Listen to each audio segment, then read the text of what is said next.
থেকে বড় কবচ কি জানেন? যে কবচ রাখলে শত্রু ক্ষতি করতে পারবে না, সেই কবচের নাম শুনুন। পারলে ভক্ত চরিত্র এই জন্য যে ভগবানের কথাটা হলো খাদ্য, আর ভক্ত চরিত্র হলো ক্ষুধা। কি বললাম? ভগবানের কথাটা হলো খাদ্য, কিন্তু খাদ্য থেকে কি হবে যদি ক্ষুধা না থাকে? তো ভক্ত চরিত্রটাই হলো ক্ষুধা। ভক্ত চরিত্র শুনলে ভগবানকে পাওয়ার জন্য, ভজনের জন্য, তখন আপনার ওই খাদ্য ক্ষুধা জাগবে। ভক্ত চরিত্র শুনলেই মনে হবে যদি এমন করে বুঝতে পারতাম, যদি এমন করে দেখুন, অপরের মঙ্গল করতে গিয়ে, অপরের জীবন গঠন করতে গিয়ে আজ আমরা ঝুঁকে পড়েছি মাদুলি, তাবিজ, ঝাড়ফু। সাধুর কাছে কারা যায় জানেন? এই একটা জিনিস হয়েছে, যে সাধু রোগ সেরে দিতে পারে, যে সাধুর মেয়ের ভালো জামাই দিতে পারে, যে সাধুর কাছে গেলে ঘেরের মাছ বাড়বে, ব্যবসার উন্নতি হবে, সেখানে এখন গাড়ির লাইন। ওইখানে এখন মানুষ গাড়ি গাড়ি গিয়ে হাজার হাজার লোক ভর করে। এই জন্য আপনি আসেননি, এই পাওয়ার জন্য শাস্ত্র বলেনি। ভবরোগী যদি না সারলো, বারবার জন্মাতে হয়, মরতে হয়, কর্মফল ভোগ করতে হয়, তো ওই সাধারণ রোগ সেরে কি করবেন আপনি? ভগবানের চরণে ভক্তি না হলে ভবরোগ যাবে না, বারবার জন্মাতে হবে, বারবার মরতে হবে, বারবার কর্মফল ভোগ করতে হবে। এই জন্য সাধুর কাছে কোন রোগ সারাতে যেতে হয়? ভবরোগ। আজকে দুর্দশা কি জানেন? সেই সাধুরই চল বেশি, সেই সাধুরই জগতে ভিড় বেশি, যেখানে ঝাড় ফু, মাদুলি, তাবিজ, রোগ শোক বড় লোক করে দিতে পারে। আরে একে নিজেকে একরকম ঠকানো। একটা দৃষ্টান্ত দেই। একজন দেবতার উপাসনা করেছে অনেক দিন। উপাসনার লক্ষ্য কি জানেন? লোক সাধু ভেবে তার কাছে এইসব আশীর্বাদ চাইতে আসে, রোগ যাতে সারে, সংসারে যাতে উন্নতি হয়। তো দেবতার ভজন করেছে, দেবতা সন্তুষ্ট হয়ে বলছে কি বর চাই বলো। বলে বড় লোক আমার কাছে আসে সবাই বেদনা নিয়ে, রোগ নিয়ে, অভাব নিয়ে, তাদের ইচ্ছা যাতে আমি পূর্ণ করতে পারি সেই বর দাও। বলে তুমি নির্ধারণ করো যে তাদের এই রোগ সারাবে, তাদের এই অভাব দূর করবে, তো তুমি কি চাও? ও তখন বুদ্ধি করে বলছে প্রভু আমাকে এই বর দিন, আমি যাকে মাথার চুল একটা দেব, ওই চুল পেলেই তার সমস্ত আর এই ব্যাধি বলেন, অভাব বলেন, সব চলে যাবে। ভগবান একটু হেসে, দেবতা হেসে বললেন তথাস্তু। এরপরে শুরু হলো, যার দুরারোগ্য ব্যাধি, একটা চুল ছিঁড়ে দিয়ে দেয়, চুল দিয়ে দেয়, এটা নিয়ে যাও, সেরে যায়। কিন্তু এই কথা যখন প্রচার হয়ে গেল চারিদিকে, তখন মাথা ব্যথার জন্যও চুল নিতে আসে লোক, আর চুল থাকবে কদিন। দেখলো এই বড় বড় বিপদ দূর করার জন্য এই বর আমি নিয়েছিলাম, এই তো মাথা ব্যথার জন্য লোক আসা শুরু করেছে। তো এখন চুল কি আর থাকে? শেষে বলল এই যা দুরবস্থা, তাতে এখানে থাকলে আমার আমার চুল শেষ, আর কতজন রে আমি চুল বিলাবো। শিষ্যকে বললেন এক কাজ কর, যা কিছু সহায় সম্পদ আছে, টুকটাক টাকা পয়সা বস্তু নিয়ে আজ রাতেই চল কেটে পড়ি। এখন ওই রোগ সারালে লোক টাকা দিত, ওই দিকে বড় মন্দির, বড় সম্পদ, জমি জমাও করে ফেলেছে। সাধু হওয়াটার একটা সুবিধা আছে, এখানে টাকা পয়সা খুব দ্রুত পাবেন, মান সম্মানের সাথে জমি বাড়ি গাড়ি খুব দ্রুত পাবেন, লোক দিয়ে দেয়। ধনীর তো অভাব নেই, তাদের কিছু উপকার হলে, রোগ সারলে তারা দিয়ে দেবে। সাধুকে এই জন্যই রূপ সনাতন রাজপুত্র রঘুনাথ দাস গোস্বামী জমিদার পুত্র বৃন্দাবনে ছেঁড়া কাতা গায়ে দিয়ে গাছতলায় বসে রাধারানীর ভজন করছে। কারা সাধু? রূপ সনাতন রাজমন্ত্রী সব ছেড়ে দিয়ে গাছের তলায় ছেঁড়া কাতা গায়ে দিয়ে ভজন করছে। আর এখন আমরা তাকেই বড় সাধু বলি, যার 200 বিঘা সম্পত্তি গাড়িতে ছাড়া। হ্যাঁ, সাধু চড়তে পারে, সাধুর এগুলো প্রয়োজন, কিন্তু সাধু কোন সম্পত্তি নিতে এসছেন, দিতে এসছেন? প্রেম সম্পত্তি, ভক্তি সম্পত্তি, যা পেলে আর মানুষের বারবার আসা যাওয়া করা লাগে না। এখন যারা টাকা পয়সা দিয়ে মন্দির বানিয়েছিল, সাধুর জমি করেছিল, তাদের কাছে আর কথা গোপন থাকে যে সাধু আজ রাত্রেই চলে যাচ্ছে? তখন গ্রামের লোক জোগাড় হয়ে চুল টানতে শুরু করেছে। সাধু যাই যাক, চুল থাকলে তো আর বিপদ হবে না। সেই চুল টানতে টানতে, গোপও টানতে, একটা কিছু থাকলে হলো। এ সাধু আর কি অবস্থা তা তো বুঝতে পেরেছেন। তাই রোগ সারাবার জন্যই আর এইসব ভূত প্রেত তাড়াবার জন্যই সাধুত্ব না, সাধু অনেক উপরে। ভগবানও যে সাধুকে সম্মান করেন, ভগবানের কৃপার থেকে বড় কৃপা সাধু কৃপা। তবে সেই কৃপাটা কি? রাজার বাড়ি গিয়ে লাউ কুমড়ো চাইতে নেই। বঙ্গভবনে গিয়ে যদি দেখেন ভালো কচি লাউ হয়েছে, প্রেসিডেন্টের কাছে কি বলবেন আপনার গাছের লাউ দিন আমায়? রাজবাড়িতে গিয়ে রাজধন চাইতে হয়। সাধুর কাছে গিয়ে চাইতে হয় আমার যাতে ভগবানে ভক্তি হয়, যার দ্বারাই বারবার জন্ম মৃত্যু চক্র অভিশাপ থেকে আমি যেন মুক্তি পাই। আজ কাকে বোঝাবেন? একবার বুধাটায় আমরা সঙ্গ করছি, দেখি আমাদের এক ভক্ত বাদলদা বলছেন, দাদা একটু অনুমতি দিন। আমি বললাম কেন? বলে গাড়ি দাঁড়িয়ে আছে, আমরা 10 জন মতো ঝিনাইদা যাব। ঝিনাইদা এক সময় ওই যে জল ফু দিয়ে রোগ সারতো, তো বলছেন চলে নাম ছেড়ে ভগবান নামের থেকে উঠে যাচ্ছে। কদিন পরে শুনলাম সে ঝিনাইদার কাজ করছে না। এমনি করে তো কতই দেখলাম। এই জন্য এইসব তালে পড়বেন না। আপনার কর্মফলে যদি দুঃখ থাকে, ও ব্রহ্মাও এড়াতে পারবে না। দুঃখ রোগ শোক নিয়েই আমাদের এই জগতে আসা, এজন্য না যাতে চিরতরে ভগবানের চরণে ফিরে যাওয়া যায়, সেটাই চাইতে হয়। শেষে চুল থাকবে না, গোপও ছিঁড়ে নেবে। হ্যাঁ, এই দুর্দশা আমাদের। এই জন্য বললেন সব থেকে বড় কবচ কি জানেন? যে কবচ রাখলে শত্রু ক্ষতি করতে পারবে না, সেই কবচের নাম শুনুন। পারলে এই কবচ গলায় আর হাতে বাঁধুন, সেটা সত্যের কবচ। এই কবচ রাখুন। সত্যমেব জয়তে, সত্যের জয় ছাড়া কখনো অসত্যের জয় হয়নি, হতে পারে না। দুদিন যা দেখা যায় দেখা যায়। বেদ বলেছে সত্যমেব জয়তে, সত্যেরই জয় হয়। ওই কবচ হাতে রাখুন, সত্যই আপনার অস্তিত্বকে টিকিয়ে রাখবে, মাদুলি না, তাবিজ না। এই কথাগুলি এখন আমরা ওই যে অল্পতেই আমরা কিছু পেতে চাই। এই জন্য যারা ত্যাগ করেছে ভরতের মতো, হনুমানজির মতো, লক্ষণের মতো, মা সুমিত্রার মতো, এদের সামনে ব্রহ্মাও মাথা নত করেন এদের আত্মত্যাগের কাছে। তো যে লীলাটি বলছি, এই লীলাটি বাড়ি থেকেই শুরু করুন, নিজের ঘর থেকেই শুরু করুন। লীলাটি বড় অপূর্ব, একটু ধ্যান দিয়ে শুনুন। শীতের সময় আপনাদের অনেক দূর থেকেও আসা, অনেকের অলসতাও আসছে, আমি নিজেও শ্রান্ত ক্লান্ত। তবে এই লীলাটি একটু মনোযোগ দিয়ে শুনুন, এটার পরে আমরা বিশ্রাম রাখছি। লীলাটি হলো ভগবানের একজন প্রিয় ভক্ত, তাকে সবাই আপনারা চেনেন, তার তত্ত্ব জানেন। ইনি হলেন গরুর। ইনি কে? গরুর। গরুর হলো ভগবানের বাহক, পক্ষীরাজ গরুর। এবং গীতাতে বিভূতি যোগে ভগবান বর্ণনা করতে গিয়ে বলেছেন, পক্ষীগণের মধ্যে আমি গরুর, মানে ভগবানেরই স্বরূপ। এটা একটা পাখি হয়ে, পক্ষীরাজ হয়ে ভগবানের অভিন্ন বিভূতি সম্পন্ন হলো কি করে? ভগবানকে বহন করেন গরুর। ভগবানকে এত বড় কৃপা কি করে হলো, সেই ইতিহাসটা একটু শুনুন, খুব ধ্যান দিয়ে শুনুন। প্রজাপতি দক্ষ, এই প্রজাপতি দক্ষের ব্রহ্মার 12 জন প্রজাপতির পুত্র, তার মধ্যে দক্ষ প্রজাপতি একজন। এই দক্ষ প্রজাপতির 2টি কন্যা। একটি হলো আমাদের বিনুতা, আর একজন হলো কদ্রু।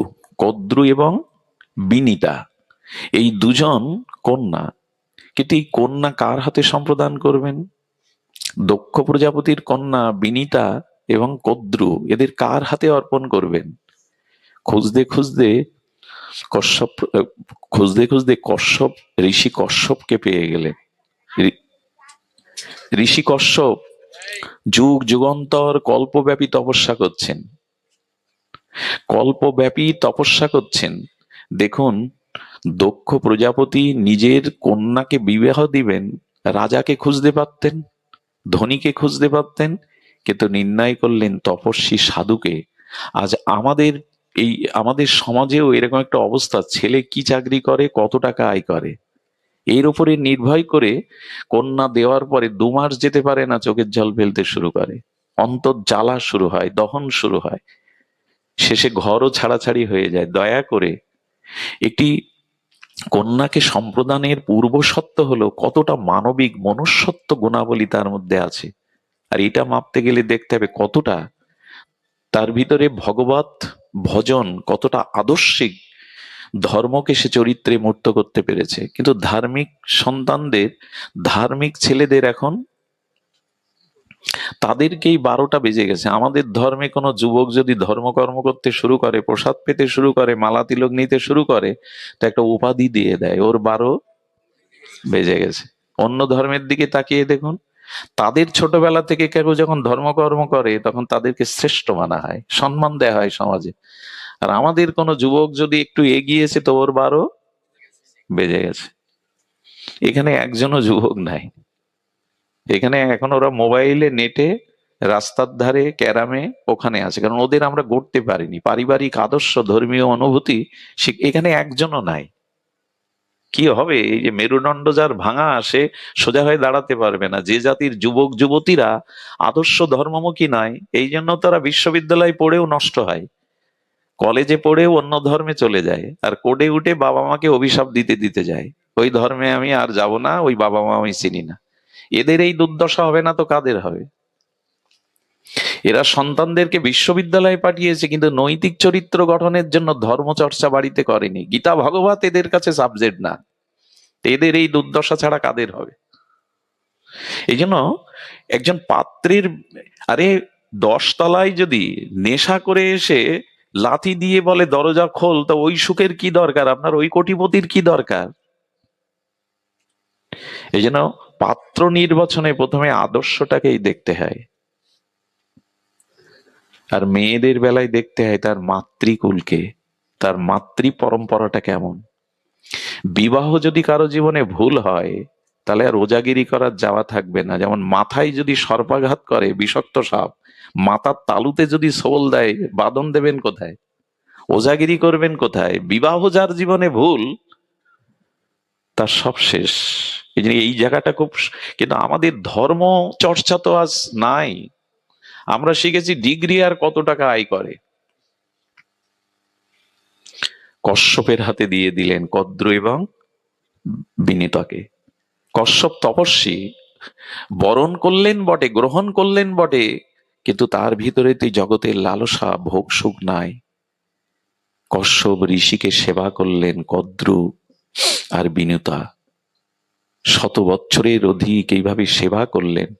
আর নারীর জীবনে সর্বশ্রেষ্ঠতা, শক্তি, পতিব্রতা, কল্যাণ একমাত্র স্বামী সেবাতেই।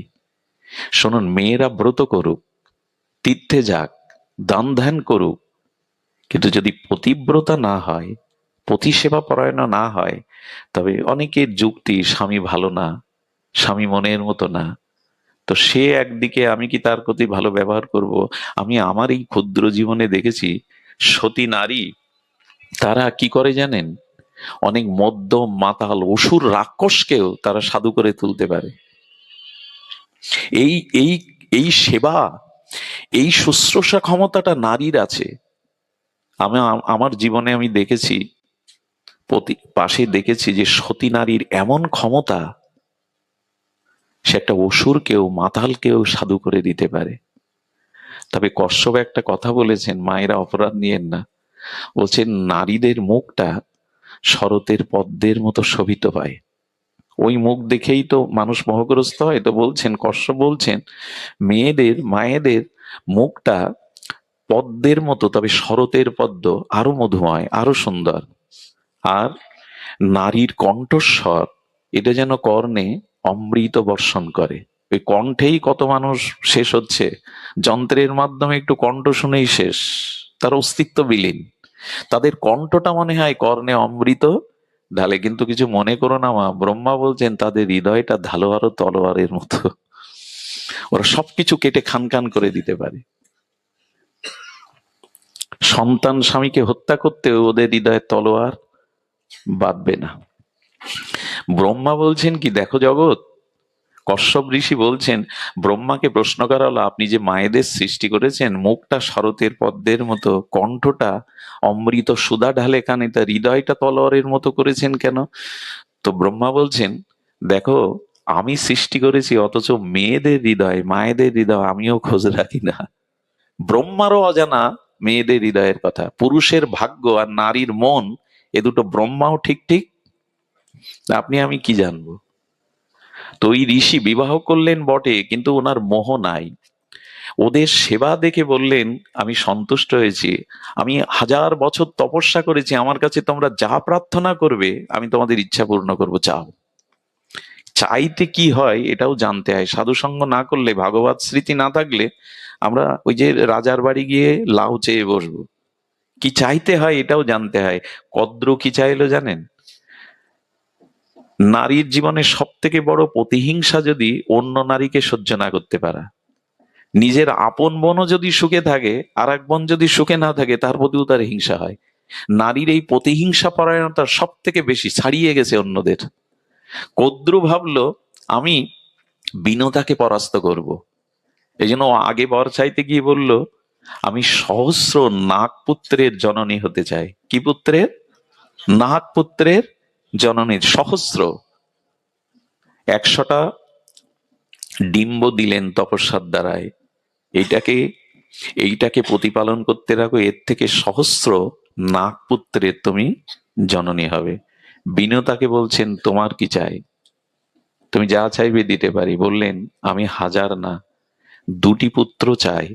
তবে সেই 2টি পুত্র যেন ওর 1000 পুত্রের থেকে শ্রেষ্ঠ হয়, ওর 1000 পুত্রের থেকে শ্রেষ্ঠ হয়।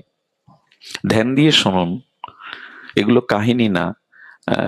সুধীবৃন্দ, এগুলো গল্প কাহিনী এ জাতীয় ভাবে প্রচার করবেন না। ইউটিউবে অনেক সময় লেগে গল্প কাহিনী, এগুলো কাহিনী বা গল্প না। এগুলো আমাদের লীলা, ভগবত এবং মহতের আচার্যদের, ঋষিদের লীলা। শুনুন, বিনীতা চাইলো, আপনি আমাকে 2টি পুত্র দেবেন যেন ওর 1000 পুত্রের থেকে তারা শ্রেষ্ঠ হয়। ওনাকে দিলেন 2টি ডিম্ব। কি হলো, বহু বছর পরে, অপেক্ষার পরে, ওই 1000 ডিম্ব থেকেই তো সন্তান আসে। শুক্রাণু না থাকলে সন্তান আসে? তো ওর থেকে 1000 নাক প্রকাশিত হলো, পুষ্ট নাক প্রকাশিত হলে আনন্দ ধরে না। আর তখন ওর মনে মনে হিংসা জাগলো, আমি আগে পুত্র পেয়েছি, ও তো বিনীতা তো পাইনি।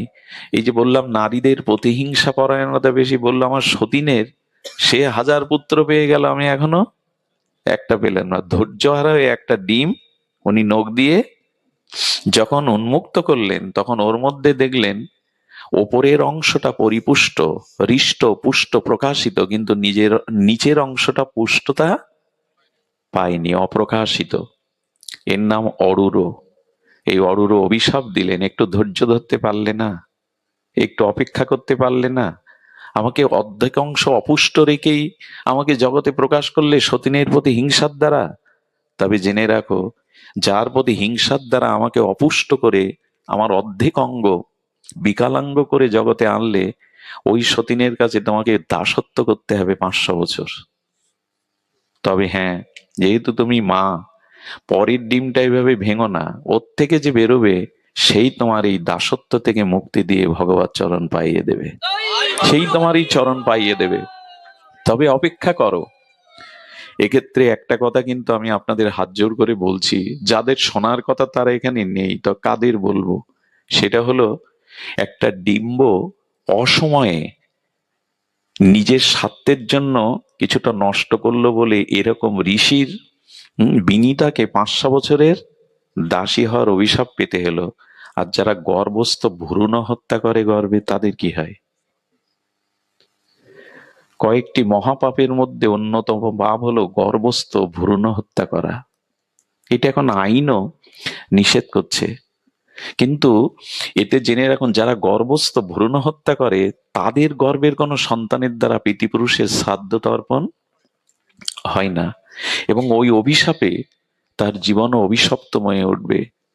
সুধীবৃন্দ, আগামী জন্মে তিনি এই ভাগ্য হারিয়ে ফেলবেন। এই জন্য এই মহাপাপ থেকে মুক্ত থাকবেন, নিজেকে সংযত রাখুন। এই কথা যাদের জীবনে কাজে লাগবে তারা আসে না ভাগবতে। সুধীজন, এই জন্য অপেক্ষা করতে লাগলেন। অপেক্ষার প্রহর শেষে ওই ডিম্ব থেকে যিনি প্রকাশ হলেন, ইনি হলেন ভক্ত শ্রেষ্ঠ গরুর মহারাজ। ওনার এত তেজ, দেবতারা প্রলয়কালে যে তেজ হয় অগ্নির, সেই তেজে যখন দেবতারাও ভীত সন্ত্রস্ত, তখন দেবতারা প্রার্থনা করছে আপনি আপনার তেজ একটু প্রশমিত করুন, নাহলে আমরা সহ্য করতে পারছি না এই তেজ। তপস্যার দ্বারা যে সন্তানের জন্ম হয় তাদের ভিতরে বিশেষ কিছু গুণাবলী থাকে। তপস্যার দ্বারা, সাধনার দ্বারা যে সন্তান জগতে আছে তারা বিশেষ কোনো গুণাবলী নিয়েই, কামের দ্বারা যারা আসে জগতে এরা দুর্যোধন হয়, কামের দ্বারা যারা আসে এরা দুঃশাসন হয়, পরের সতীসাধ্যের স্ত্রীর আঁচল টানে ভোর সবার মধ্যে। আর তপস্যার দ্বারা, সাধনার দ্বারা যারা আসে তারা হয় অর্জুন, তারা হয় যুধিষ্ঠির। এখন আমরা সন্তান আনি কিসের দ্বারা? তপস্যার দ্বারা, উপাসনার দ্বারা। সেয়ে গেছে চারিদিকে। এখন কিশোর গ্যাংদের দৌরাত্ম্য দেখলে আপনারা সমাজ ঠিক থাকবে না, কারণ আইনানুগ সংস্থাও চিৎকার করছে, তারাও আইন দিয়ে কিশোর গ্যাংকে দমাতে পারছে না। এই চিন্তা ওদের কোথায় এলো? এই কিশোররা এই জাতীয় অপরাধের চিন্তা কোথায় পেল? এদের জন্মটা ভোগের দ্বারা, কামের দ্বারা হয়েছে। এরা জন্ম থেকেই একটা উচ্ছৃঙ্খলতা নিয়ে জন্মেছে। এসব কথা কাদের বলবেন? ভাগবত মানে গড়াগড়ি, খিচুড়ি খাওয়া? ভাগবত হলো সর্ববেদান্তের সার, এটা জীবন দর্শন, মানব দর্শন। ভাগবত শুধু খিচুড়ি খাওয়ার হই হুল্লোড় করাটা হয়ে গেছে, এরকম না। এই তত্ত্বগুলি ঋষিরা আমাদের জন্য রেখে গেছেন, কিন্তু গ্রন্থই তো দেখি না। আর এই জাতীয় ভাগবত তত্ত্ব নিয়ে আজকে সন্তান জন্মদানের যে বিধি, পুংসবন কি করে সুপুত্রের, কি করে সুসন্তানের জনক জননী হতে হয়, এই ইতিহাস, এই সাধনা আমাদের শাস্ত্রে আছে, কিন্তু তা প্রতিফলন কই? খেতে একটা বীজ বপন করতে গেলেও মানুষ কালের অপেক্ষা করে। সব কালে তো আর সব ফসল হয় না। ক্ষেতটা পরিপাটি করে দেয়, উর্বর করে দেয়, তারপরে বীজ ছড়ায়। চিন্তা করা যায়? একটা ঘেরের বাগদা চিংড়িকে গ্রেট করবার জন্য বিদেশ থেকে গবেষক আনে, যে যাতে ভাইরাস না লাগে কি করে বড় হয়। বাগদা চিংড়িকে বড় করবার জন্য বিদেশ থেকে গবেষকদের আনে, আর কি করে সুসন্তানের জনক জননী হব এতে গবেষণা নেই, এতে বোঝার দরকার নেই। এখন হাই হাই করে কি হবে? আমার সন্তান মানুষ হলো না, আমাকে ভাত দেয় না, আমাকে কটু কথা বলে, এখন বলে কি হবে? একটা জিনিস শুনুন, জন্ম যাদের দোষ এরা পরবর্তীতে সংশোধন হতে চায় না। এরা সৎ কথা শুনলে ঘাড় নিচু করে, কিন্তু সংশোধন হয় না। এরা রস পায় না সৎ পথে গিয়ে। দুর্যোধনকে কম উপদেশ দিল কৃষ্ণ, ফেরেনি। এই জন্য জন্ম সংস্কারটাই নষ্ট হয়ে গেছে। শুধু জন্ম নিল গরুর, ঋষির আশীর্বাদ তো, আর মায়ের ছিল প্রতীক্ষা সাধনা। গরুরের তেজ প্রশমিত করলেন, উনি জন্মেই মাকে প্রণাম করলেন। আজকের সন্তানরা সকালে উঠে কজন মাকে প্রণাম করে যে ওই আশীর্বাদে সে বড় হবে? বাইজিদ বোস্তামির কথা মনে আছে? মা জল খেতে চেয়েছে মধ্যরাত্রে, অসুস্থ তো, এ তো শুধু পৃষ্ঠায়, এগুলো মনে হয় এখন আর পাঠ্যপুস্তকে নাই, এগুলো তুলে দেয়। এখন ডাবের পানি ঠান্ডা, খেয়ে ভরে মনটা, আগডুম বাগডুম ঘোড়াডুম, কি হয় এতে? এখন দ্বিতীয় ভাগও নেই। বাইজিদ বোস্তামিকে বলছে বাবা একটু জল এনে দিতে পারিস, ঘরে জল নাই। পার্বত্য সংকুল এলাকা, জঙ্গলে ঝর্ণায় জল আনতে যেতে হবে। মার জল পিপাসা, মৃত্যুকে শপথ সংকুল জীবজন্তু উপেক্ষা করে মায়ের পিপাসার দূর জন্য গেল। জল বয়ে এনে গ্লাস ভরে যখন মা শিয়ারে দেখছে মা ঘুমিয়ে পড়েছে, মা ঘুমিয়েছে, মার ডাকাটা ঠিক হবে না। রোগের সংকুল মা, মা একটু ঘুমিয়ে শান্তি পাক, যদি আবার জেগে ওঠে জলটা তখন দেব। সারা রাত ওইটুকু বালক জলের গ্লাস নিয়ে মা শেয়ারে দাঁড়িয়ে থাকলো। ভোরবেলা আজানের সুরে মায়ের ঘুম ভাঙলে আবছা চোখে দেখছে তার সন্তান শিশু বাইজিৎ দাঁড়িয়ে। বাইজিৎ, তুই দাঁড়িয়ে কেন? হাতে কি? বলো মধ্যরাত্রে তুমি জল খেতে চেয়েছিলে মা, জল ঘরে ছিল না, তাই আনতে একটু বিলম্ব হয়েছে, ক্ষমা করো, কিন্তু তুমি ঘুমিয়ে পড়েছিলে, আমি তোমায় ডাকিনি। ঝরঝর করে চোখে জল এনে বুকে জড়িয়ে ধরে বলল, তুই 10-এর একজন হ, জগতে পূজিত হ। এই সুসন্তান এমনি এমনি আসে না, বিদ্যাসাগর এমনি এমনি জন্মায় না। এই জন্য তপস্যার দ্বারা সন্তান চাই। সেই গরুর মাকে প্রণাম করলেন। পিতামাতাকে প্রণাম করা এখন তো উঠেই গেছে। রামচন্দ্র সকালে উঠেই আগে কৌশল্যা মা, দশরথ এবং গুরু বশিষ্ঠকে প্রণাম করতেন। আমরা আজ প্রণাম ভুলে গেছি সুধীজন। এই জন্য গরুর যখন আবির্ভূত হলেন, গরুর আর মা বিনতা 500 বছর দাসত্ব করলেন এই সৎমার। একদিন গরুর বলছেন কদ্রুকে, মা তুমিও তো আমার মা, আমার মা আর আমি তোমার দাসী কেন? এর থেকে আমাদের মুক্তি নেই?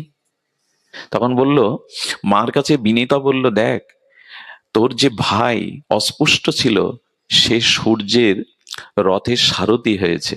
ওই যে অরুর বললাম না, ও সূর্যের রথের সারথি। তাই সূর্যের রথটা একদিন দেখিয়েছিল তো আমার সন্তান। আমি আর তোর সৎ মা ছাদে দাঁড়িয়ে আমি বলছিলাম সূর্যের রথের অশ্বের পুচ্ছ লেজ সাদা, কিন্তু কদ্রু বলল কালো। তখন প্রতিজ্ঞা হলো, যে জিতবে সে তার, যে হারবে তাকে তার দাসত্ব হয়ে থাকতে হবে, সারা জীবন তার দাসী হয়ে থাকতে হবে। কূট কৌশলে ওই নাগকে পাঠিয়ে দিল। কদ্রু তার শত সহস্র পুত্র নাগ বললো, সাপের লেজ, ওই যে অশ্বের লেজটা, ঘোড়ার লেজটা ঢেকে দাও জড়িয়ে, যাতে দূর থেকে দেখা যায় সাদা না কালো। এই কৌশল করে, ষড়যন্ত্র করে হারিয়ে দাসী করে রেখেছে। গরুর তখন বলছেন, মা তুমিও তো মা, এই দাসত্ব থেকে কি পেলে আমরা মুক্ত হব? প্রকৃত সন্তান মায়ের দাসত্ব দেখতে আসেনি, মাকে পূজিতার আসনে বসাতে এসছে। প্রকৃত সন্তান মায়ের দুঃখ দূর করার চেষ্টাই করে। বললেন, আমার মা এই দাসত্ব থেকে কি করে মুক্ত হবে? বলে, শোন গরুর, স্বর্গের যে অমৃত ভাণ্ড আছে তা যদি এনে দিতে পারিস। কেন চাইছে জানেন? ওই অমৃত এনে ওর ওই 1000 সন্তানকে যদি খাওয়াতে পারে, ওরা চিরজীবী হবে, শক্তিশালী হবে, তখন এদেরকেই বিনষ্ট করতে পারবে। উদ্দেশ্যটা, কৌশলটা সৎ না। বললো, ওই স্বর্গের থেকে অমৃত ভাণ্ড। গরুর বলল, মা তোমার আশীর্বাদে আমি তোমার দাসত্ব মুক্ত করতে আমি চললাম। মার আশীর্বাদে এই গরুর ভগবানকে স্মরণ করে স্বর্গ পর্যন্ত গিয়েছিল। কিন্তু স্বর্গের অমৃত ভাণ্ড, যার জন্য এত দৈবাসুর যুদ্ধ, তাকে সহজে পাওয়া যায়? শুনে এখন বর্ণনা করছেন মহারাজরা, যে যে কুয়োর মধ্যে, একটা গর্তের মধ্যে ওই অমৃত ভাণ্ড আছে, এই কুয়োর উপরে একটা সুদর্শন চক্র আছে, একটা পিপিলিকাও যদি যায় 1000 খণ্ড হয়ে যাবে। এবং ওই অমৃত ভাণ্ডের উপর 2টি সর্প আছে, যা দংশন করা লাগবে না, চোখ দিয়ে বিস্ফোরণ বিষের দ্বারা সেগুলি তাকালেই মরে যাবে। আর হাজার হাজার দেব সেনারা পাহারা দিচ্ছে ওই অমৃতর ভাণ্ডকে, কেউ যাতে নিয়ে না যেতে পারে। অসুররা মাঝে মাঝে তো আক্রমণ করে। এই জন্য গরুর গিয়ে প্রথমেই ভগবানের নামের দ্বারা ওই চক্রকে বিনাশ করলেন, আর গরুর চঞ্চু দ্বারা সমস্ত দেবসেনাদের পরাস্ত করে সাপ দুটোকে ছুড়ে দিয়েই অমৃত কুম্ভ নিয়ে আসছেন। অমৃত কুম্ভ নিয়ে আসছেন, তখন ভগবান বিষ্ণুর দৃষ্টি গেছে, জগৎ এই দেখো ভক্তের চরিত্র কাকে বলে দেখো। আচ্ছা, গরুরের জায়গায় যদি আপনি আমি হতাম, ওই অমৃত কি করতাম? আগে কি করতাম? অন্যকে দিতাম? আগে তো আমি পেয়ে নি। তেমনি এই সংসারে তারাই ভক্ত হতে পারে যারা, আমাদের সমাজে অমৃত কি? অর্থ, যশ, খ্যাতি, পদ, প্রতিষ্ঠা, এই অমৃত পেয়েও যারা এগুলি চায় না, এরাই তো ভক্ত হতে পারে। পদ, প্রতিষ্ঠা, যশ, খ্যাতির লোভ যার নাই। ভগবান বিষ্ণু তখন বললেন, গরুর অমৃত পেয়েও যে অমৃত মা দাসত্ব মুক্তির জন্য অমৃত পান না করে, আমি তোমাকে আশীর্বাদ করছি, তুমি অমর হয়ে যাও, তুমি আমার ভক্ত, আজ থেকে তুমি আমার প্রিয় ভক্ত। এমন নির্লোভীকেই তো আমি আমার ভক্ত করি। ভগবানের দেখেন, মার প্রতি যারা সেবা করে, মাকে যারা শ্রেষ্ঠ মনে করে উপাসনা করে, তারা ভগবানেরও আশীর্বাদ পায়, অমর হয়ে গেলেন। দেবরাজ ইন্দ্র কি ছাড়বে? বজ্র নিক্ষেপ করলেন, আরে স্বর্গের সব সম্পদ নিয়ে যাচ্ছে। দেবরাজ ইন্দ্রের বজ্র এসে যখন আসলো, তখন বজ্র ক্ষতি করতে পারলো না। ভাগবত কি বলছে জানেন? এটা ভাগবতেরই একটি অংশ। ভাগবত বলল, ভগবান যাকে গ্রহণ করেন, ভগবানের যে প্রিয় ভক্ত, তাকে দেবরাজ ইন্দ্রের বজ্র ক্ষতি করতে পারে না। কি তাবিজ কবজ নেবেন? যার কাছে ভক্তি আছে, মাতৃভক্তি, ভগবত ভক্তি, ইন্দ্রের বজ্র পর্যন্ত তাকে, কিন্তু ইন্দ্রের বজ্র কখনো বৃথা যায় না, এই জন্য একটা পাগনা খসিয়ে দিলেন। এটা তো বৃথা যায় না। ওই অমৃতায়নে যেখানে রাখলেন, ইন্দ্র বললেন এত বড় ভক্ত কেউ আছে যাকে আমার বজ্র পর্যন্ত ক্ষতি করতে পারে না। তখন এসে বলছে, শক্তিমানের কাছেই তো সবাই ধরা দেয়। বললেন আজ থেকে আমি তোমার সখা বা বন্ধু হয়ে গেলাম। দেবরাজ ইন্দ্র বন্ধুত্ব করলেন একটা কারণে। ওই অমৃত এনে যেখানে রেখেছিলেন, এই স্নান করে অমৃত পান করতে যখন হাজার কদ্রুর পুত্ররা নাগরা স্নান করতে গেল, দেবরাজ ইন্দ্র নিয়ে অমৃত কুম্ভ আবার স্বর্গে নিয়ে গেল। কিন্তু কুম্ভ তো হাতেই দিল, তখনই দাসত্ব মুক্ত করে দিলেন যে অমৃত কুম্ভ যখন পেয়েছি স্নান করে আয়। স্নান করে সেই নাগগণ সর্পগণ ওখানে যে গন্ধটুকু ছিল, ভাণ্ড ছিল তো, ওইটা চেটেছিল। এই জন্য সাপের ওই মুহূর্তে দুটো জিহ্বায়, সর্পের একটা জিহ্বা না, দুটি জিহ্বা। অমৃতের তো একটা মহিমা থাকবে সুধীবৃন্দ। তখনই হলো গরুর তখন কি করলেন, মাকে প্রণাম করে মা আশীর্বাদ করলেন, ভগবানের ভক্ত হও, বিদ্যা অর্জন করো। ভগবান সূর্যের কাছে বেদ বিদ্যা শিখতে গেলেন।